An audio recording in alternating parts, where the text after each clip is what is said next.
2024년 금값은 연초부터 거침없는 상승 흐름을 보이며 연간 상승률이 58%를 넘었고 11월 말에는 역사상 처음으로 온스당 4,000달러를 돌파하며 글로벌 금융시장의 중심에 다시 한번 서게 되었다.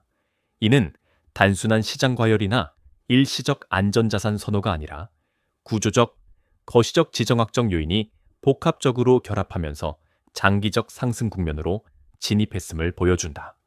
우선 2024년 금값 급등의 가장 중요한 배경은 글로벌 중앙은행들의 공격적인 금 매입이다. 세계금협회에 따르면 2024년 10월 기준 전 세계 중앙은행의 금 순매입량은 약 1,150톤 수준으로 작년 동기 대비 14% 증가했으며 1967년 통계 집계 이후 가장 빠른 속도로 금을 쌓아올리고 있다. 특히 중국인민은행은 17개월 연속으로 금 보유량을 늘려 공식 보유량이 2,235톤까지 확대되었고 이는 사실상 위안마 국제화 플러스 달러 의존도 축소라는 장기 전략의 핵심 축이다. 러시아, 인도, 터키, 카타르, 폴란드 등도 외환 보유액 구성에서 금 비중을 빠르게 늘리고 있어 달러 중심 체제에 대한 불신이 실물 자산 선호로 확산되고 있다. 두 번째 배경은 미국 재정 적자와 국채 부담이다. 미국의 2024년 재정 적자는 약 1.7조 달러로 전망되며 GDP의 6%를 넘는 수준이다. 국채 이자 비용만 연간 820억 달러로 사상 최고치를 기록했고 이는 달러의 장기 가치 안정성에 의문을 제기하게 만들었다.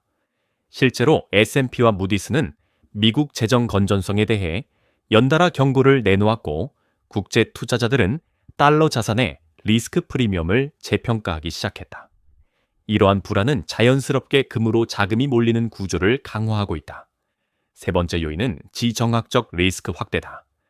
우크라이나 전쟁은 장기전 양상으로 고착화되었고 중동에서는 이스라엘 하마스 전쟁이 주변국까지 번질 조짐을 보이며 원유 공급망 불안과 함께 글로벌 리스크 프리미엄을 끌어올리고 있다. 여기에 대만 해협을 둘러싼 미중 갈등 역시 심화되고 있어 전통적 안전자산인 금의 가치를 재평가하게 만드는 구조적 요인으로 작용하고 있다. 이런 복합적 요인들 속에서 2024년 후반 금값은 단기 조정에도 불구하고 2주 만에 다시 최고치를 경신했고 시장의 방향성은 일시적 반등이 아니라 추세적 상승에 더욱 무게가 실리고 있다. 이제 시선은 2025년 금값 전망으로 옮겨지고 있다. 골드만삭스가 전 세계 기관 투자가 900명을 대상으로 진행한 조사에 따르면 응답자의 36%가 2025년 말 금값이 온스당 5,000달러를 넘어설 것이라고 답했고 33%는 4,000BG백 5,000달러 사이를 예상했다. 즉 전체의 70% 이상이 내년에도 금값의 추가 상승을 확신하고 있다는 의미다. 이는 단순 기대가 아니라 중앙은행 매입 지속, 미국 금리, 인하 사이클 진입 가능성, 장기 인플레이션 압력, 지정학 리스크 고조 등 실질적 변수들이 반영된 결과다. 특히 시장이 주목하는 핵심 변화는 금의 역할 재정의이다. 과거 금은 안전자산 또는 인플레이션 해지로 분류됐지만 2024년 이후 금은 국가 단위의 전략적 준비 자산이라는 새로운 레벨로 자리 잡고 있다. 실제로 중국이 미국 국채를 지속 매도하고 금을 매입하는 패턴은 구조적 변화의 시그널이다. 2023 안돈 24년 동안 중국은 미국 국채 보유량을 약 300억 달러 줄인 반면 금은 꾸준히 매입했다. 이는 앞으로도 금값 상승 구조가 이어질 가능성이 높다는 의미다. 한편 올해 시장을 뒤흔든 또 하나의 뉴스는 중국 훈난성과 랴오닝성에서 발견된 초대형 금광이다. 훈난성 왕구 금광의 경제적 가치는 약 8세검 30억 달러로 추정되고 3,000mm 지층에서는 1,000톤 이상 매장 가능성이 제기되었다. 다둥어우 금광은 최대 1,500톤 규모로 평가되고 있어 시장에서는 공급 쇼크 가능성을 우려했지만 금광이 실제 공급으로 이어지기까지는 최소 7-2년이 필요하고 지하 3km 개발은 기술적으로 매우 어려운 만큼 단기 공급 역량은 거의 없다는 분석이 우세하다. 결론적으로 2025년 금 시장은 구조적 상승 압력이 유지될 가능성이 높다. 중앙은행의 매입 트렌드, 미국 재정 악화, 지정학 리스크, 금 ETF 자금 유입, 그리고 달러 약세 가능성까지 복합적인 요인들이 금값 상단을 넓히고 있다. 단기 조정은 있겠지만 중장기 방향성은 명확하며 시장에서 자주 언급되는 온스당 5,000달러 시대가 결코 과장된 전망이 아니라 실물 것이 정책적 흐름이 뒷받침되는 시나리오로 받아들여지고 있다. 2024년 금시장을 뒤흔든 가장 큰 이슈 중 하나는 중국에서 연달아 보고된 초대형 금광 발견 소식이다.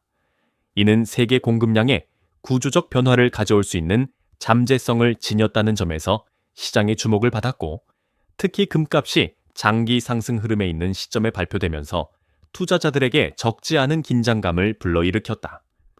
과학 전문 매체 사이언스 얼럿에 따르면 중국 훈난성 왕구 금광과 랴오닝성 다둥어 금광에서 각각 대규모 매장량이 확인되었으며 두 금광을 합산할 경우 잠재 매장량이 최소 1,300톤에서 최대 1,500톤에 달할 가능성이 제기되었다.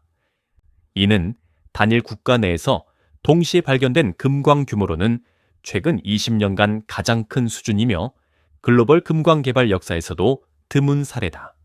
먼저 훈난성 왕구 금광의 경우 지하 2.m 지점에서 약 300톤 규모의 금이 매장된 것으로 추정되고, 지하 3m 지층에서는 1,000톤 이상이 존재할 가능성이 전문가들에 의해 제기되었다. 해당 금광의 경제적 가치는 약 830억 달러, 한화 약 112조 원 수준으로 평가되며 중국 내에서도 전략 광물로 분류될 만큼 높은 경제 산업적 의미를 지닌다. 지질 구조상 안정성이 높고 금 함유율이 평균 4-7개레인 단위로 분석되고 있어 경제적 채굴 가능성을 갖춘 것으로 평가되었다. 두 번째인 랴오닝성 다둔거우 금광은 잠재 매장량이 최대 1,2,500톤 규모에 달할 것으로 예측되며, 만약 이 수치가 공식 학술 보고서로 확인된다면 세계 금광 순위 상위권에 즉시 진입할 만큼 거대한 규모다. 참고로 현재 세계 최대 금광으로 평가되는 네바다의 카린 트렌드는 약 1,000톤 이상의 매장량을 보유하고 있는데, 다둔거우 금광이 이 수치를 넘어설 가능성까지 제기되면서 국제 금시장은 촉각을 곤두쓰고 있다. 그러나 시장이 이 금광 발견을 공급 쇼크로 해석하기에는 시기적으로 무리가 있다는 것이 주요 기관 및 전문가들의 일치된 견해이다. 가장 큰 이유는 금광 개발 주기 때문이다. 일반적으로 지하 2,003mm 수준의 신부 금광을 상업적 채굴 단계까지 끌어올리기 위해서는 최소 7-12년의 기간이 필요하다. 이 과정에는 지질 안정성 분석, 대규모 시추, 인프라 구축, 장비 투입, 안전 인증, 광산 운영 허가 등이 포함되며, 특히 신부 광산의 경우 채굴 비용이 톤당 1,000미참보액경 400달러까지 치솟을 수 있어 경제적 타당성 검증이 반드시 선행되어야 한다. 또한 매장량이 많다고 하더라도 실제 회수율은 55-75% 수준에 머무르는 경우가 일반적이다. 즉 1,200톤이 매장되어 있더라도 실제 시장에 공급될 수 있는 금은 1,000톤 내외가 될 가능성이 크다. 게다가 중국은 전략 광물에 대해 수출을 통제하는 경향이 강한 국가다. 히토류 수출 제한 조치나 갈륨, 게르마늄 규제 사례에서 보듯 중국 정부가 국가 안보 및 경제 전략 차원에서 금 생산을 국내 비축 용도로 활용할 가능성이 크다. 미국 국채 축소 및 금 매입 증가가 동시에 진행되는 현 시점에서 중국이 발견된 초대형 금광을 단기적으로 국제시장에 판매할 가능성은 매우 낮다. 다시 말해 이 발견이 글로벌 금 공급을 급격히 늘릴 가능성은 제한적이며, 금값 하락 요인보다는 오히려 중국이 금 비축을 강화한다는 시그널로 작용해 금값 상승 심리를 강화할 수 있다는 분석까지 나온다. 시장의 실제 반응도 이를 뒷받침한다. 금광 발견 뉴스가 발표된 직후 금 가격은 단기적으로 약세를 보였으나 2주 만에 다시 급반등하여 온스당 4,000달러를 회복했고 현재도 하원인미 산재 반은 8달러 구간에서 안정적인 상승 흐름을 유지하고 있다. 이는 공급 우려보다 구조적 수요가 훨씬 강하다는 것을 의미한다. 중요한 또 하나의 포인트는 중국의 금 소비 시장 규모이다. 중국은 세계 최대 금 수요국으로 연간 금 소비량이 1,080톤 2024년 기준에 달하며 이 중 보석류가 55%, 투자 수요가 30% 이상을 차지하고 있다. 국내 금 수요가 이미 터져 나오고 있는 상황에서 신규 금광이 발견되었다 하더라도 대부분은 국내 소비 및 중앙은행 비축 용도로 흡수될 가능성이 높다. 결과적으로 이번 초대형 금광 발견은 단기적으로 시장의 심리를 자극했을 뿐 실질적인 공급 증가 가능성은 제한적이며 금값의 장기 상승 구조를 흔들 만큼 강력한 요인이 되지 못한다. 오히려 중국이 금 비축을 강화한다는 해석이 우세해지면서 금의 전략 자산으로서의 위상이 더욱 공고해지고 있으며 이는 글로벌 금시장의 중장기 강세 전망을 더욱 뒷받침하는 요소가 되고 있다. 2025년 이후 금시장을 전망할 때 이 금광 발견은 중요한 참고 자료가 될 수 있으나 공급 증가보다는 중국의 금 전략을 이해하는 관점에서 해석해야 한다. 2024년 금값이 온스당 4,000달러를 돌파하며 사상 최고치를 기록한 가운데 글로벌 기관 투자자들이 내년 금값에 대해 어떻게 전망하고 있는지에 대한 핵심 자료가 골드만삭스의 설문조사 결과로 제시되었다. 골드만삭스는 전 세계 주요 연기금, 헤지펀드, 국부펀드, 대형은행을 포함한 900명의 기관 투자가를 대상으로 2025년 말 금가격 전망을 조사했는데 이 결과는 향후 금시장의 방향성을 판단하는 가장 신뢰도 높은 지표 중 하나로 평가되고 있다. 설문 결과에서 가장 눈에 띄는 부분은 응답자의 36%가 2025년 말 금값이 온스당 5,000달러를 넘어설 것이라고 예상한 점이다. 이는 현재 금값 2024년 말 기준 약 4,480달러, 대비 최소 20.24% 이상의 상승 여력을 본 것이다. 또한 33%는 사암모의 믹돔 5,000달러 범위로 전망했으며 사실상 응답자의 70% 이상이 내년에 금값이 추가 상승할 것이라고 본 셈이다. 단순한 기대가 아니라 구조적 요인에 기반한 판단이라는 점에서 의미가 크다. 이 설문에서 투자자들이 금값 상승을 전망한 가장 중요한 이유는 글로벌 중앙은행들의 기록적 금 매입 추세였다. 세계금협회에 따르면 2024년 한 해 동안 전 세계 중앙은행들의 금 순매 입량은 약 150톤으로 추산되며 이는 2022년과 2023년에 이어 3년 연속 강한 매입세가 지속되고 있음을 의미한다. 특히 중국 인민은행은 17개월 연속 금을 매입하며 공식 보유량을 2,235톤까지 늘렸고 기타 신흥국 중앙은행들도 외환 보유액 다변화 전략에 금을 적극 포함시키고 있다. 이 흐름은 금이 단순한 안전자산을 넘어 국가 단위의 전략 보유자산으로 재정되고 있음을 보여준다. 두 번째 이유는 미국의 재정 적자 확대와 국채 시장 불안정성이다. 미국의 2024년 재정 적자는 약 1.7조 달러로 예상되며 팬데믹 이후 재정 건전성이 크게 악화된 상태이다. 특히 미국 국채의 연간 이자 비용만 8,920억 달러로 역사상 최고치를 기록했으며 이는 미국 정부의 부채 구조가 장기적으로 지속 가능하지 않다는 우려를 낳고 있다. 몇몇 채권 전문가는 현재처럼 6%에 가까운 장기차에 이자율이 2년 이상 지속될 경우 미국의 국가 신용도 하향 조정 가능성도 존재한다고 경고한다. 이런 상황에서 달러 자산의 신뢰도는 자연스럽게 흔들리고 투자자들은 금을 궁극적 가치, 저장 수단으로 다시 바라보고 있는 것이다. 세 번째 요인은 미 연준의 금리 인하, 사이클 진입 가능성이다. 2024년 후반 미국의 CPI와 PCE 물가 지표가 진정되면서 시장은 2025년 중 2, 3회의 금리 인하를 예상하고 있다. 연준 금리가 인하되면 실질 금리가 낮아지며 금의 우호적인 환경이 조성된다.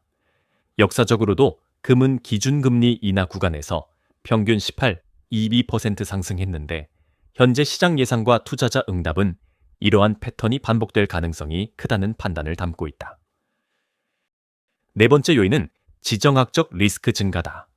우크라이나 전쟁이 장기화되고 있고 중동 지역에서는 이스라엘 하마스 갈등이 레바논, 시리아로 확산될 조짐을 보이며 원유 가스 시장뿐 아니라 국제 금융시장 전체의 위험 회피 성향을 자극하고 있다. 여기에 대만 해협을 둘러싼 미중 군사적 긴장도 고조되고 있으며 태평양 지역에서 미군 활동량이 크게 늘고 있어 세계적 지정학 리스크가 2001년 이후 가장 높은 수준이라는 평가가 나올 정도다. 이러한 불확실성 속에서 금은 유일하게 국가, 기관, 개인 모두가 동시에 선호하는 안전자산으로 자리 잡고 있다. 투자자들이 주목한 또 하나의 포인트는 ETF 상장 지수 펀드, 자금 흐름의 변화이다.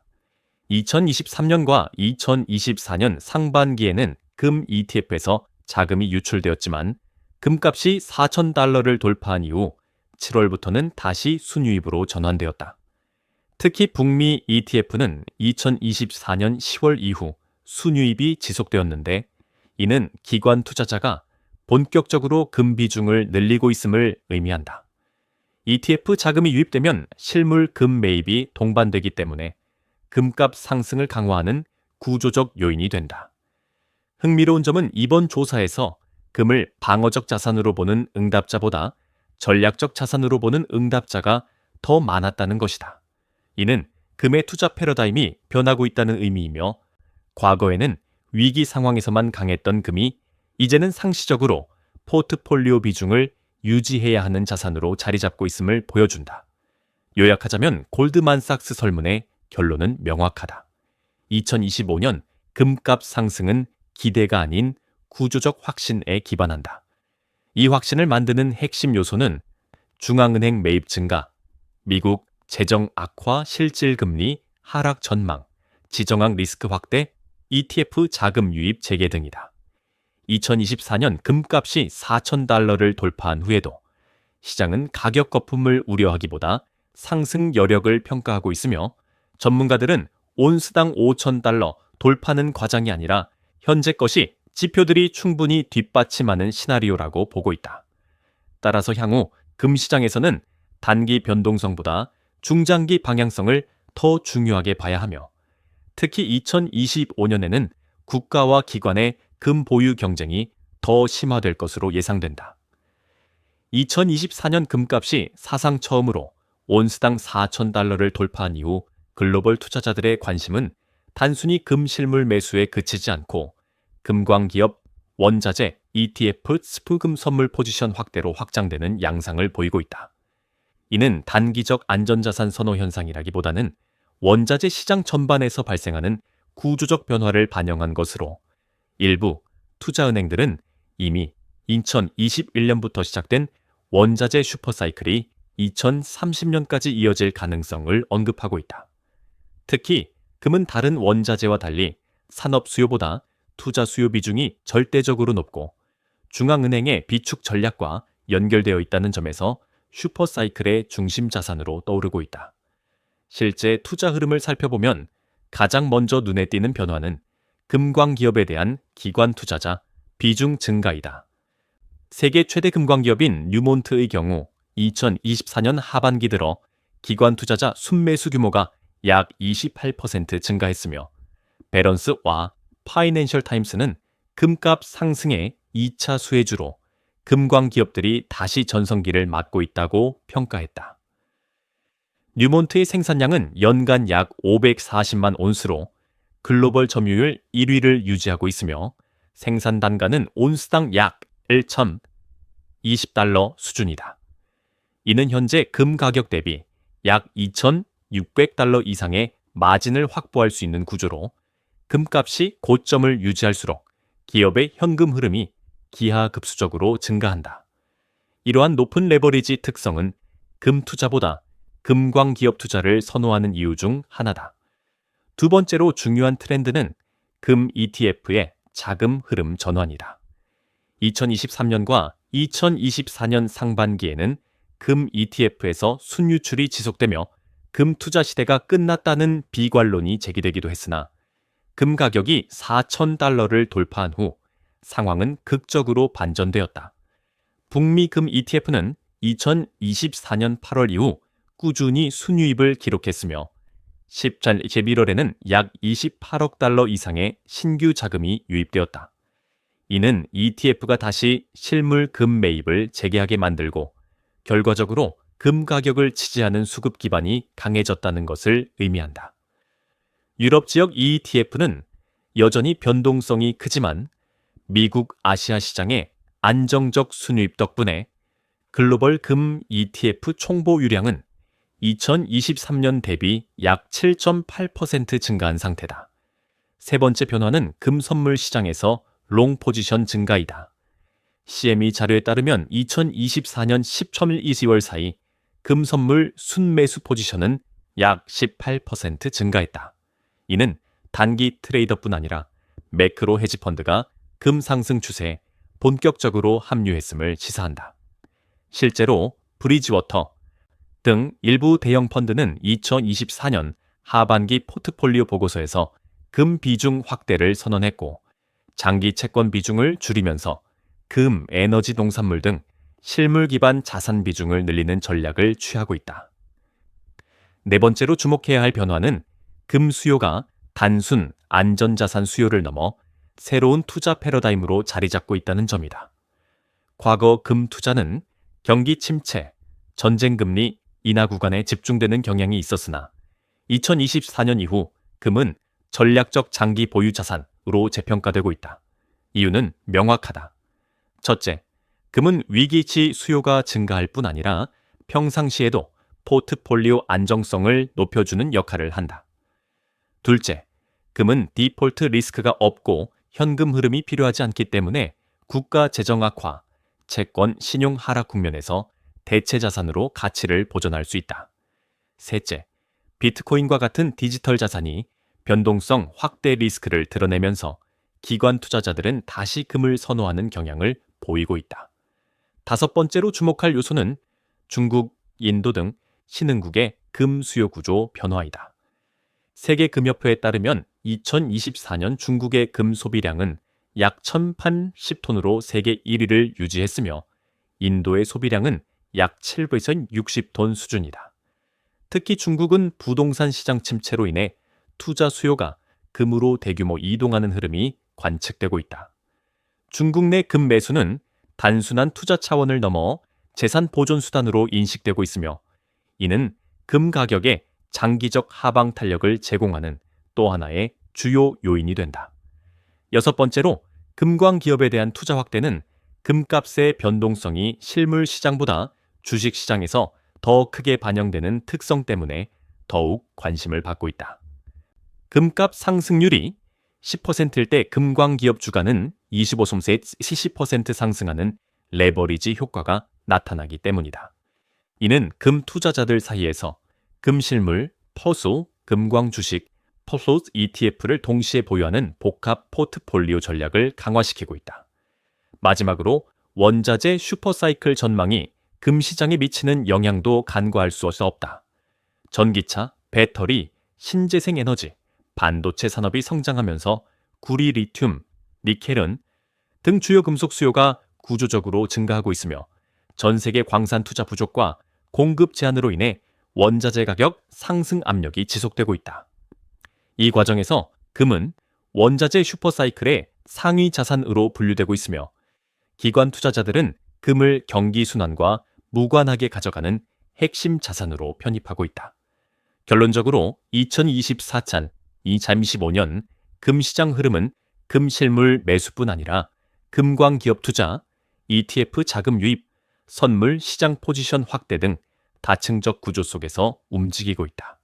이는 금이 단순히 가격 상승 기대감으로 매수되는 자산이 아니라 글로벌 금융체계의 불안정성과 공급 제약, 중앙은행의 장기적 비축 전략, 기업, 실적 개선 가능성 등이 복합적으로 뒷받침하는 구조적 상승 국면에 있음을 의미한다.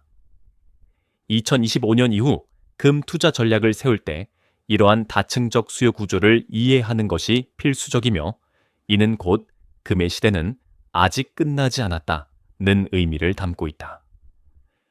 중국 훈난성과 랴오닝성에서 확인된 초대형 금광 소식은 2024년 금시장에서 가장 큰 화두였고, 일부 언론에서는 이를 두고 금 공급 폭증으로 인한 금값 하락 가능성을 부각시키며 시장에 혼란을 주기도 했다.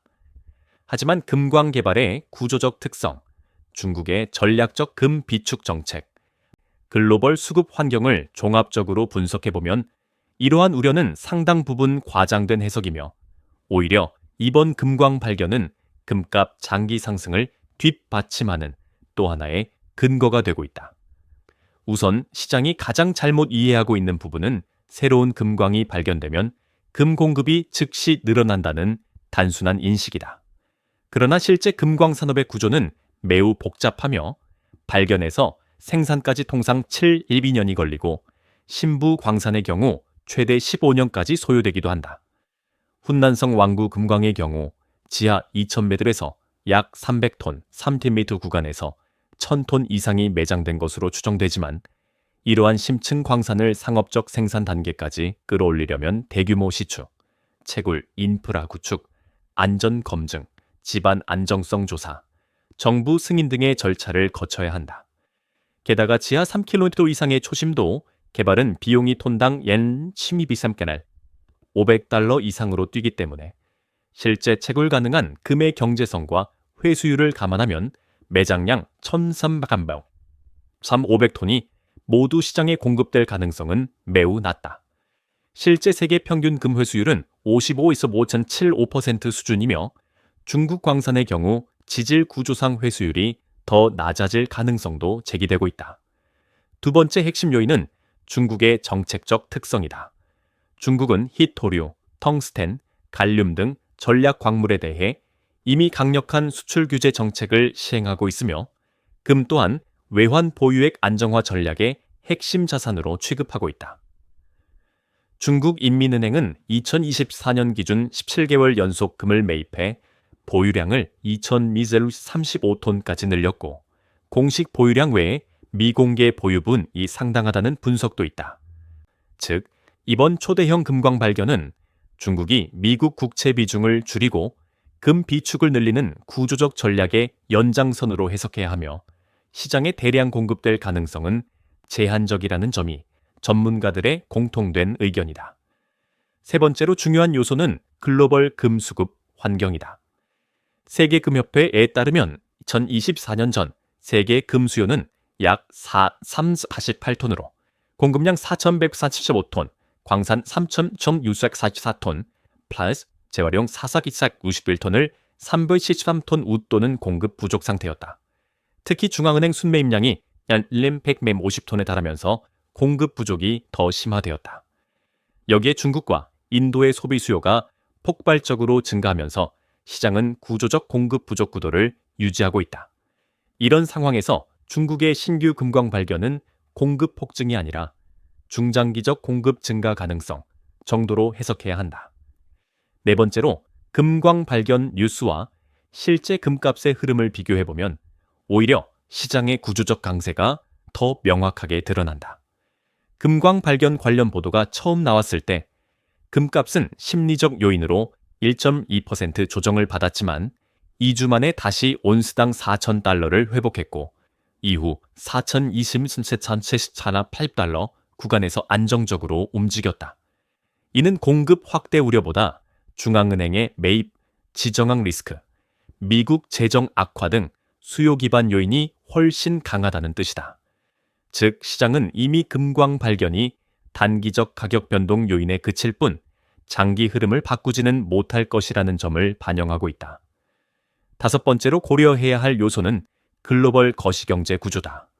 미국의 2024년 재정 적자는 약 1.7조 달러로 예상되며 국채 이자 비용은 $9,000억 달러를 넘어서 역사상 최고치를 기록하고 있다. OECD와 IMF는 미국의 중장기 재정 구조에 대해 지속적인 경고 메시지를 보내고 있다. 이러한 상황에서 국제 투자자들은 달러 장기 가치에 대한 의구심을 강화하고 있으며, 이는 금을 신뢰 가능한 가치 저장 수단으로 재평가하게 만드는 결정적 요인이다. 여섯 번째로 중요한 점은 이번 중국 금광 발견이 오히려 금 투자 심리를 강화시키고 있다는 점이다. 중국이 전략자산 확보를 위해 금 비축을 확대하고 있다는 사실은 글로벌 투자자들에게 국가 단위에서 금 보유 경쟁이 이미 시작되었다는 시그널을 준다. 다른 신흥국 중앙은행들도 외환 보유의 구성에서 금 비중을 늘리는 흐름을 보이고 있으며, 이는 2025년 이후 금 수요가 공급 증가보다 훨씬 빠르게 확대될 것임을 의미한다. 마지막으로 금값이 장기 상승을 이어갈 것이라는 전망을 뒷받침하는 요인은 세계적 비축 자산으로서의 금의 지위 강화다. 러시아의 스위프트 제재, 미국의 달러 무기화 전략, 중동, 유럽, 아시아에서의 지정학적 충돌은 다수 국가가 통화 주권 리스크를 의식하게 만들었다. 이에 따라 금은 국가 간 거래에서 가장 안전하고 중립적인 자산으로 다시 재조명되고 있다. 결론적으로 중국 초대형 금광 발견은 단기적 시장 노이즈를 만들었지만 실제 공급을 늘릴 가능성은 제한적이며, 오히려 중국의 금 비축 강화 전략을 보여주는 사례로 작용해 금값 장기 상승 구조를 강화하고 있다. 수요 측면에서는 중앙은행 매입과 신흥국 소비 증가가, 공급 측면에서는 광산 투자 부족과 개발 지연이 겹치면서 구조적 공급 부족이 지속되고 있다. 따라서 2025년 이후 금 시장은 공급 요인보다 수요 요인이 훨씬 강력하게 시장 방향을 결정할 것이며, 금은 단순한 안전 자산을 넘어 글로벌 금융체계의 핵심 전략 자산으로 자리매김하는 흐름 속에 있다.